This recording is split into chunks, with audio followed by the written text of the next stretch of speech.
Je vais donc créer mon premier fichier PHP.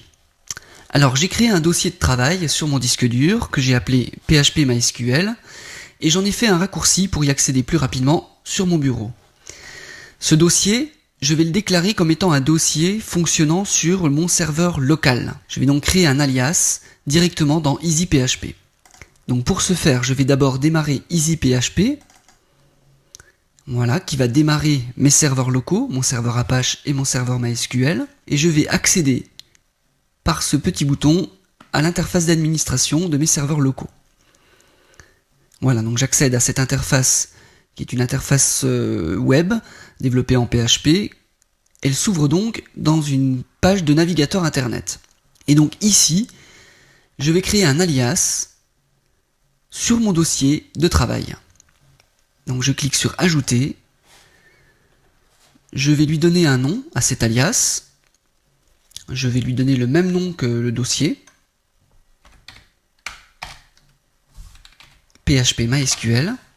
Et je vais renseigner ici le chemin de ce dossier sur mon disque dur. Je vais donc aller récupérer le chemin de mon dossier. Voilà, de cette manière, je fais un clic droit ici et je copie l'adresse. Je retourne sur mon interface et je colle mon adresse. Je valide.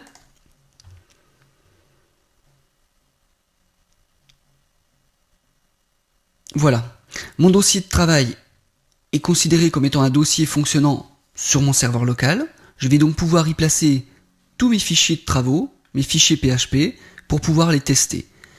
Libre à moi et libre à vous également de créer une arborescence à l'intérieur de ce dossier, car tous les sous-dossiers fonctionneront également comme étant sur un serveur, en l'occurrence mon serveur local. Je vais donc maintenant pouvoir aller créer mon premier fichier PHP. Je lance mon éditeur, Notepad++, et je vais commencer par enregistrer mon fichier au bon endroit, dans le bon dossier.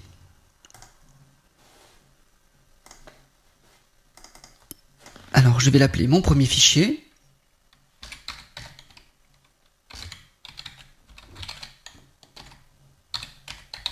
.php.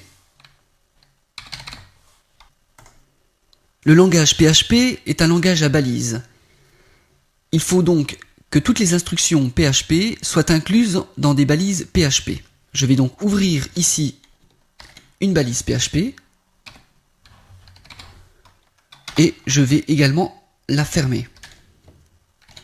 Et donc tout ce qui va se trouver entre ces deux balises sera considéré donc comme du code PHP par mon interpréteur. Je vais donner une première instruction simple avec l'instruction echo qui permet d'afficher du texte.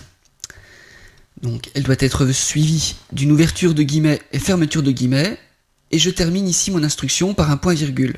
Toute instruction doit se terminer par un point-virgule. Et donc entre mes deux guillemets, je vais insérer mon texte. Je vais mettre par exemple mon premier fichier PHP. J'en profite également pour insérer une ligne de commentaire juste avant.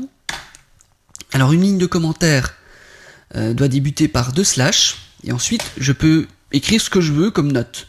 Ce sont des notes qui vont permettre au développeur de pouvoir se retrouver dans son code. C'est très très pratique, surtout quand on a des programmes qui contiennent beaucoup de lignes de code. En l'occurrence ici on n'en a pas beaucoup, mais ça nous sert d'exemple. Alors je vais mettre une petite note. Afficher mon texte. Voilà, très bien. J'enregistre mon fichier. Je vais donc aller tester mon fichier. Je passe par mon interface d'administration. J'accède à mon dossier. Je vois que mon premier fichier PHP est donc cette fois-ci bien visible. Et je vais cliquer dessus donc pour l'exécuter. Voilà, très bien. Donc mon interpréteur sur mon serveur local a interprété le code PHP. Il l'a traduit en code HTML. Je vais jeter un petit coup d'œil au code source de cette page depuis mon navigateur. Voilà, et je constate que je n'ai absolument aucun code PHP visible, puisque mon code PHP a été exécuté sur le serveur et été envoyé sur le réseau et je ne reçois que le résultat de mon code PHP.